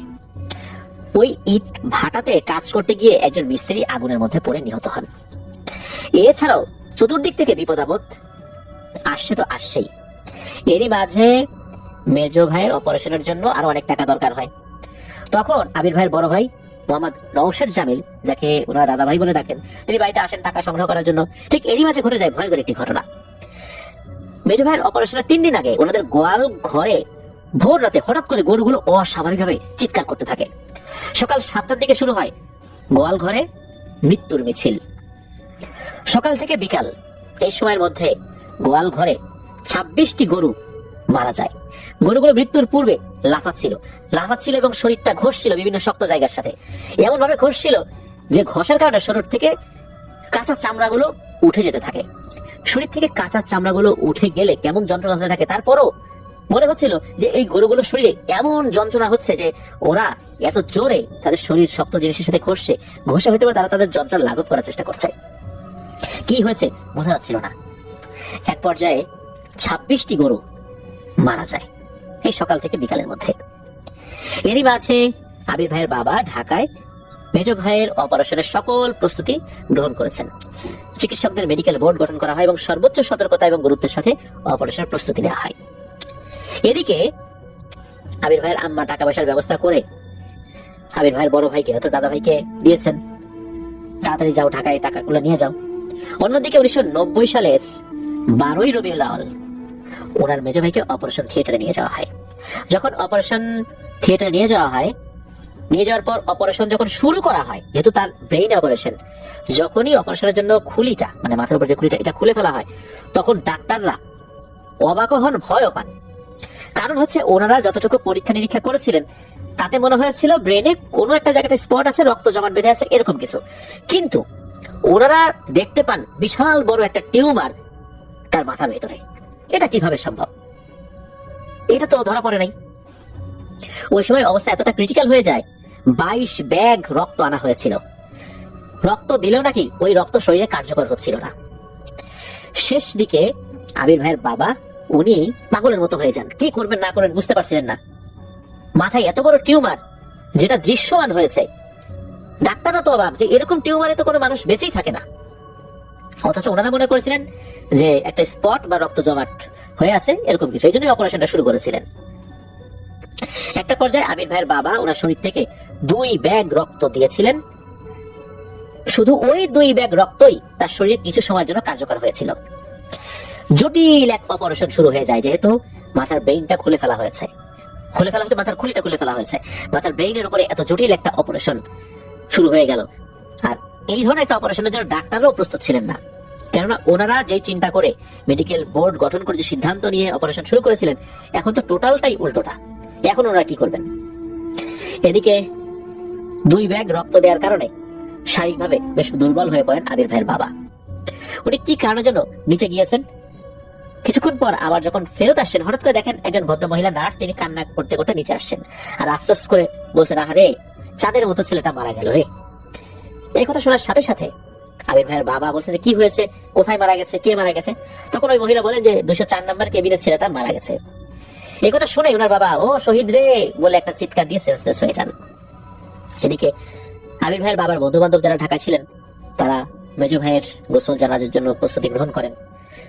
বাইতুল মুকাররমের তৎকালীন খতিব মাওলানা ওবায়দুল হক রহমতুল্লাহ আলাইহির ইমামতিতে বাদ আসর বাইতুল মুকাররমে জানাজা শেষ করে ঢাকার আজিমপুর কবরস্থানে চিরনিদ্রায় সমাহিত করা হয় মেজো ভাই শহীদুল ইসলামকে।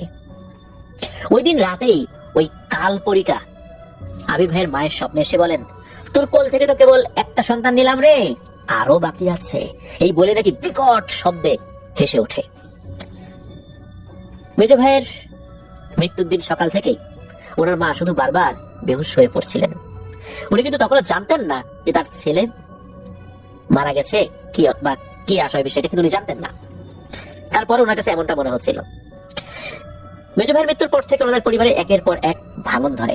এক পর্যায়ে 1996 সালে ওনারা ওই নতুন বাড়িটা ত্যাগ করতে বাধ্য হন। ওই বাড়িটা নাকি 62 বন্দরের ঘর ছিল, যেটা অনেক বড় বাড়ি। যারা গ্রামে ঘর বাড়ির মাপ সম্পর্কে বোঝেন তারা এই 62 বন্দর কেমন হতে পারে এইটা বুঝতে পারবেন। ওই বাড়িটা ছাড়ার আগ পর্যন্ত বহু ক্ষয়ক্ষতি ওনাদের হয়েছে, সম্পদের ক্ষয়ক্ষতি হয়েছে। আর এটাও জানিয়ে দেওয়া হয়েছিল এই বাড়িতে থাকতে হলে একের পর এক রক্ত এবং প্রাণ দিতে হবে। 1996 সালের পর থেকে ওনারা তো ওখানে আর থাকেন নাই, এখনো ওই জায়গাটা ওভাবেই বিরান পড়ে আছে। নতুন করে ঘর বাড়ি তৈরি করেছেন, সেখানেই বসবাস করা হয়েছে বা এখনো করছেন তারা। আর পুরোনো বাড়িতে যে গাছগুলো রয়েছে, ওনারা গাছপালা লাগানো ওখানে, কিন্তু কেউ থাকেন না। ওখানে যা কিছুই লাগানো হয় বেশ ভালো ফলন হয় নাকি। প্রিয় লিসেনার্স, শহীদ ভাই উনি কিভাবে এই পৃথিবী ছেড়ে চলে গেলেন একবার ভাবুন। এই ঘটনায় বেশ কয়েকটা বিষয় রয়েছে। কালপরি তাকে ধাক্কা দিয়ে ওখান থেকে ফেলে দিল, অর্থাৎ সুপারি গাছ থেকে। এরপরে তার সাথে বিভিন্ন সমস্যা শুরু হয়ে গেল, স্পেশালি তার ব্রেইনের সমস্যা। উনি কিন্তু কোনো উন্মাদের মতো আচরণ করেননি, তার মাথা ব্যথা হতো। আর ওই সময় কালপরি তাকে পা দিয়ে যে আঘাত করছিল, হয়তোবা এর মধ্যেই শহীদ ভাইয়ের উপরে যা করার করে দিয়েছিল। তার ব্রেইনে যে এমন ভয়ঙ্কর টিউমার হয়েছে এটা ডাক্তাররা বুঝতে পারে নাই। পরীক্ষা নিরীক্ষায় শুধু একটা স্পট ধরা পড়েছে। এই ধরনের একটা জটিল টিউমার অপারেশন পূর্ব প্রস্তুতি ছাড়া এটা কি করা সম্ভব? নিশ্চয়ই নয়। তার যে এই ক্রিটিক্যাল অবস্থা এটাও ডাক্তাররা বুঝতে পারেন নাই। তার শরীরে 22 ব্যাগ রক্ত কোনোভাবে কার্যকর হচ্ছিল না। ওনার রক্তের গ্রুপ ছিল ও পজিটিভ। ও পজিটিভ রক্ত তাকে দেয়া হলেও কেন কাজ করছিল না তার শরীরে, এটাও ভেবে ডাক্তাররা অবাক হচ্ছিলেন। প্রিয় লিসেনার্স, আসলে এই জিনেরা যখন কাউকে আক্রমণ করে, এভাবে ক্ষতি করতে থাকে, তার জীবনটা একদম ধ্বংস করে দেয়। আমরা বুঝতেও পারি না। আমরা মনে করি যে এটা কেন হচ্ছে, এমনটা তো হওয়ার কথা না। আসলে এর সাথে যে জাদু এবং জিনের বিষয় জড়িত আছে এটা তো অনেকেই বুঝতে পারি না, যার কারণে এই ধরনের ক্ষয়ক্ষতির সম্মুখীন আমরা হই। এদেরকে মোকাবেলা করতে হলে নির্দিষ্ট পদ্ধতিতেই মোকাবেলা করতে হবে। ছাড়া বাড়ি, এই বাড়িগুলো যখন আমরা কেনার জন্য কথাবার্তা বলি, অনেক কম দাম, খুব খুশি হয়ে যায় আমরা, এত কম দামে আমরা বাড়ি পেয়ে যাব। অনেকের বাজেট কম থাকে, আমরা কিনে ফেলি।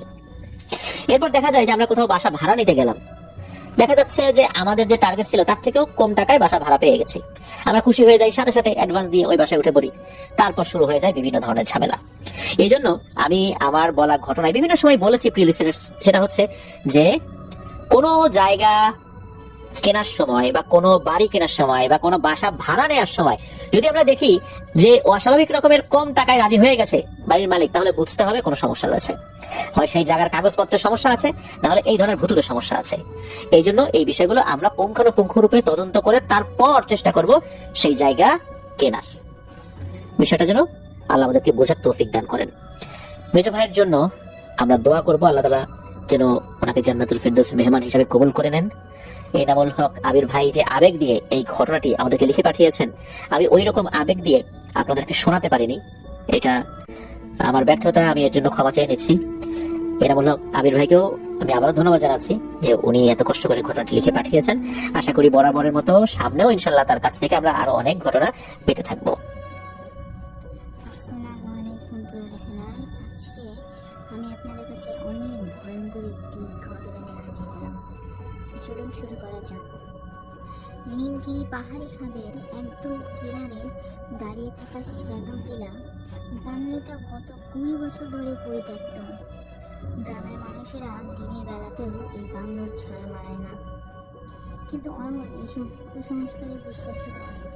সেই পেশায় একজন প্যারানর্মাল ইনভেস্টিগেটর, হাতে একটা দামি ক্যামেরা আর ইএমএফ ডিরেক্টর নিয়ে সে আজ এই বাংলোর রহস্য ভেদ করতে এসেছে। সঙ্গে আছে তার ছোটবেলার বন্ধু নীল। রাত যখন প্রায় 10:30, ঝিঝি পোকার ডাক আর বাতাসের শোষর শব্দ ছাড়া আর কোনো শব্দই নেই।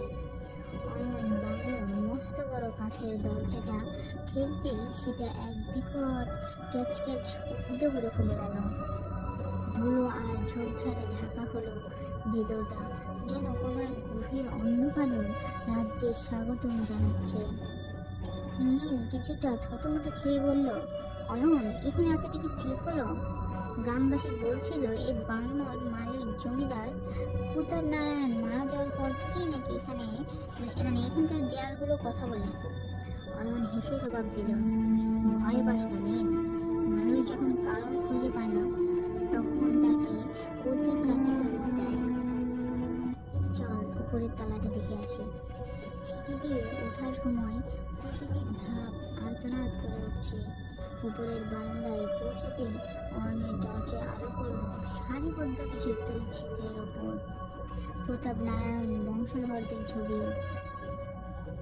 কিন্তু অদ্ভুত ব্যাপার হলো প্রতিটি ছবি চোখগুলো যেন তাদের গতিবিধি অনুসরণ করছে। হঠাৎ নীল চিৎকার করে উঠল, অয়ন, ওই দেখ! সবচেয়ে বড় ছবিটির নিচে মেঝের ওপর একজোড়া ভিজে পায়ের ছাপ। ছাপগুলো টাটকা, কিন্তু সেখানে কোনো মানুষ নেই। পায়ের ছাপগুলো সোজা গিয়ে থেমেছে একটা বন্ধ দরজার সামনে।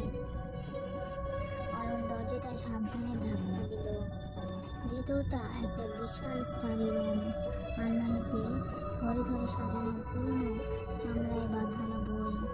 ঘরের মাঝখানে একটা দোলনা চেয়ার একা একাই দুলছে। নীল ডিরেক্টরটা চেক করে দেখলো রিডিং একদম রোড জোনে পৌঁছে গেছে।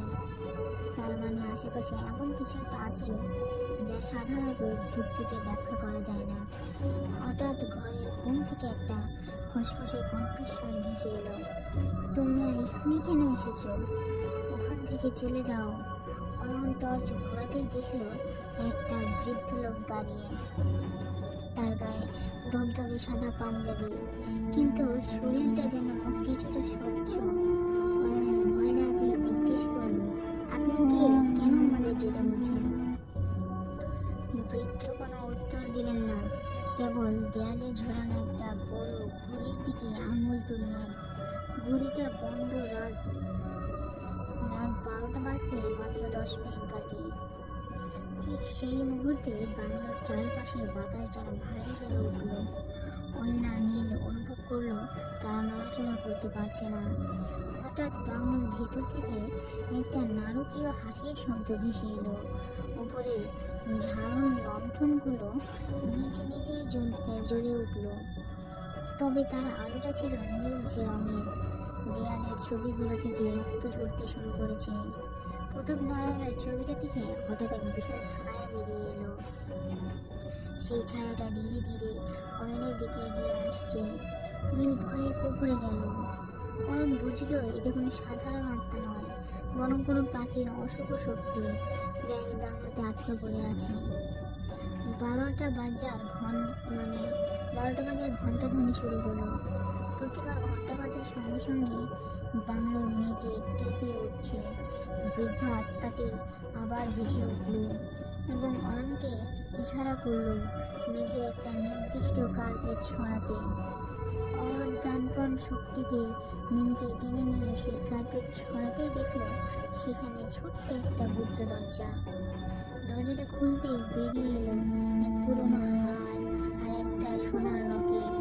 বৃদ্ধের কণ্ঠস্বর এবার খুব স্পষ্ট, প্রতাপ আমাকে এখানে জীবন্ত কবর দিয়েছিল। এই লকেটটা পুড়িয়ে ফেললে এই অভিশপ্ত মায়ার অবসান ঘটবে। অয়ন দেরি না করে তার পকেটে থাকা লাইটার দিয়ে লকেটটা জ্বালিয়ে দিল। পর্যন্ত একটা বিকট চিৎকার শোনা গেল।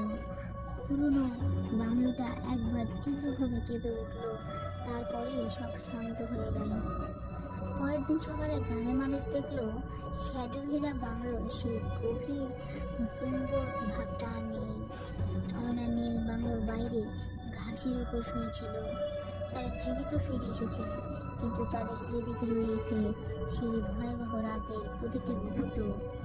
অয়ন বুঝেছে বিজ্ঞানের বাইরেও এমন কিছু জগৎ আছে যেখানে মুক্তি কাজ করে না, কেবল রয়ে যায় হারহীন করা কিছু অভিজ্ঞতা। গল্পটি কেমন লাগলো কমেন্ট করে জানাবেন সবাই। আমার নেক্সট ঘটনাটি হচ্ছে গ্রামের অজপাড়া ঘাটের ধারে একটা প্রাচীন কুলধারা। মানুষ বলে এই কুলধারা এত কাল ধরে শুধু পানি সরবরাহ করেনি, বরং গ্রামের জীবনের সঙ্গে অদ্ভুত রহস্য জড়িয়ে আছে। গ্রামের বড়রা বলেন যারা রাতে কুলধারার ধার দাঁড়ায় তারা প্রায়ই অদ্ভুত শব্দ শুনতে পান। কারো কারো দাবি জলেই দেখা দিয়েছে মুখোশধারী ছায়া। মেয়ে রিম ছোটবেলা থেকেই এই কুলধারার সঙ্গে অদ্ভুতভাবে মিশে গিয়েছিল। গ্রামের সবাই ভয়ে কুলধারার নাম পর্যন্ত উচ্চারণ করতে ভয় পেত, কিন্তু রিমি কৌতূহলের মতো রাতে সেখানে যেত। তার মনে ছিল কুলধারা শুধু একটি জলধারা নয়, এখানে লুকিয়ে আছে অতি প্রাকৃতিক শক্তি যা গ্রামের ইতিহাসকে ঘিরে রেখেছে। এক রাতে রিমি চুপচাপ কুলধারার ধারে পৌঁছালো। চাঁদের আলো কুলধারার জলের ওপর পড়ছিল। হঠাৎ একটি ঠান্ডা হাওয়া বয়ে গেল, পানি নাড়াচাড়া করতে করতে যেন অদ্ভুত শব্দ হচ্ছিল। রিমি হতভম্বভাবে দাঁড়িয়ে রইল। একসময় সে দেখতে পেল কুলধারার জলে যেন মুখোশধারী একটি ছায়া ভেসে উঠেছে।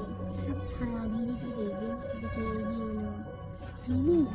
হঠাৎ একটি কণ্ঠ ধীরে ধীরে কুলধারার ধারে ফিস ফিস করল। রিমি চিৎকার করতে চাইল, কিন্তু কোনো শব্দই বের হলো না। ছায়া তার সামনে এসে থামল। রিমি দেখতে পেল ছায়ার চোখে অদ্ভুত আভা, যেন অতীতের সব কাহিনী সেই চোখে ধরা দিয়েছে। গ্রামের প্রবীণরা রিমিকে বলছিল কুলধারার জল নাকি অভিশপ্ত। যে কেউ এখানে গভীর রাতের সময় আসে সে অতীতের ভৌতিক ঘটনার সঙ্গে যুক্ত হয়ে যায়। রিমি বুঝতে পারল সে শুধু জল দেখতে এসেছে, কিন্তু এখন কুলধারা তার রহস্যকে প্রকাশ করছে। রিমি মনে করলো এই রহস্যের মধ্যে কোনো আধ্যাত্মিক শক্তি রয়েছে যা তাকে পরীক্ষা করছে। ছায়া ধীরে ধীরে কুলধারার জলে মিলিয়ে গেল, কিন্তু রিমির মনে ভয় ও কৌতূহল একসাথে বেড়ে গেল। সে তখন বুঝল গ্রামের অতীত ও প্রাচীন অভিশাপ কুলধারার সঙ্গে জড়িয়ে আছে। পরের দিন সকালে রিমি গ্রামের বড়দের কাছে গেল। তারা বলল অনেক বছর আগে কুলধারার ধারে একটি অভিশপ্ত পরিবার বাস করত। তাদের মৃত্যু এবং অভিশাপ কুলধারার জলে লুকিয়ে আছে। রিমি শোনার সাথে সাথে থরথর করে উঠল। সে বুঝতে পারল গ্রামের অদ্ভুত ঘটনা, রাতের রহস্য এবং ভৌতিক ছায়াগুলো এই কুলধারার সঙ্গে অঙ্গাঙ্গিভাবে যুক্ত হয়েছে। রিমি কল্পনা করতে লাগলো রাতের সেই ছায়া শুধু একটি প্রতীক নয়, একটি অতীতের কাহিনী যা এখনো জীবিত রয়েছে। সে ঠিক করলো আর কখনো একা কুলধারে যাবে না। কিন্তু গ্রামের অজপাড়া এবং কুলধারের সঙ্গে তার রহস্য বন্ধন কি শেষ হলো? না, এটা তো সবে মাত্র শুরু। রাত্রি নামলে কুলধারার জলে আবার হালকা ধ্বনি শোনা যেত। কেউ কেউ বলে রিমির সঙ্গে দেখা ছায়া এখনো কুলধারার জলে ভেসে বেড়াচ্ছে। কারো সামনে কখনো আসে, আবার কখনো চুপচাপ মিলিয়ে যায়। গ্রামের মানুষ এখনো কুলধারার ধারে যেতেই ভয় পায়। কেউ রাতের বেলা কুলধারার দিকে তাকালে মনে হয় কুলধারা শুধু জল দেয় না, বরং অতীতের সব অভিশপ্ত স্মৃতি, রহস্য এবং অদ্ভুত ছায়া আমাদের দিকে তাকিয়ে আছে। রিমি তখনও কুলধারার দিকে তাকিয়ে ভাবত এই ছায়া তার জীবনের অংশ কিনা। প্রতিটি রাত, প্রতিটি বাতাস, প্রতিটি জলের ছাপ কুলধারার অতীতকে নতুন করে জীবন্ত করে তোলে। সে বুঝতে পারল কুলধারা শুধু একটি জায়গা নয়, এটি একটি জগৎ যেখানে অতীত, ভয়, রহস্য এবং অতিপ্রাকৃত শক্তি একসাথে বিরাজ করছে। শুধু রিমি নয়, গ্রামের অন্যরাও জানে কলধারা জলে কিছু লুকানো আছে। কেউ দেখেছে রাতে জলে অদ্ভুত আলো, কেউ শুনেছে ফিসফিস শব্দ, কেউ আবার বলছে তাদের স্বপ্নে সেই ছায়া এসেছে। কলধারা এখনো গ্রামের সঙ্গে জড়িয়ে আছে। রাতের আলো, বাতাসের শব্দ, জলপ্রপাত, স্রোত সবই একটি অদ্ভুত রহস্য তৈরি করেছে। যে কেউ কলধারার দিকে তাকায় তারা সেই রহস্যকে অনুভব করতে পারে। তিনি একদিন ঠিক করলো সে কলধারার সঙ্গে নিজের সম্পর্ক আরো ভালোভাবে বোঝার চেষ্টা করবে। সে জানে এই রহস্য শুধু ভয় নয়, এটি একটি কলধারার জীবনের গল্প, যা তাকে এবং গ্রামের মানুষকে এক বিশেষ জগতে নিয়ে যাবে। কলধারা রাতের বেলা অদ্ভুতভাবে জ্বলজ্বল করে। কেউ বলে সেখানে ভূতের ছায়া দেখা যায়, কেউ বলে জলে অতীতের ছবি ভেসে আসে। গ্রামের মানুষ এখনো সেই রহস্য করে কলধারা ধারে যাওয়া এড়িয়ে জানে, কিন্তু রিমি জানে কলধারা শুধু জল নয়, এটি একটি ইতিহাস, রহস্য এবং অতিপ্রাকৃতিক শক্তির সংমিশ্রণ। আসসালামু আলাইকুম। ধন্যবাদ প্রিয় লিসেনার, আশা করি সবাই অনেক ভালো আছেন, সুস্থ আছেন। কেমন লাগলো আজকের এই ঘটনাটি, মানে বাছাই করা ঘটনা? আপনারা জানেন যে আমরা প্রতিনিয়ত আপনাদের জন্য ঘটনা বাছাই করি এবং সেই ঘটনাগুলো আপনার সাথে তুলে ধরি। আমি আশা করি বা আমি ভাবি যে এই ঘটনাগুলো আমাদের ভালো লাগছে, কারণ আমরা যেভাবে বাছাই করি ভালো না লাগার কোনো প্রশ্নই আসে না। অনেকেই অনেক জায়গা থেকে কমেন্ট করছে, আমাদের ভালো কমেন্ট করছে যে ভাই আপনাদের ঘটনা ভালো লাগছে, খুবই ভালো লাগছে ঘটনাটি। তো এইভাবে ঘটনা দিয়ে যাবেন, আমরা প্রত্যেকদিন আপনাদের ঘটনা শুনতে চাই।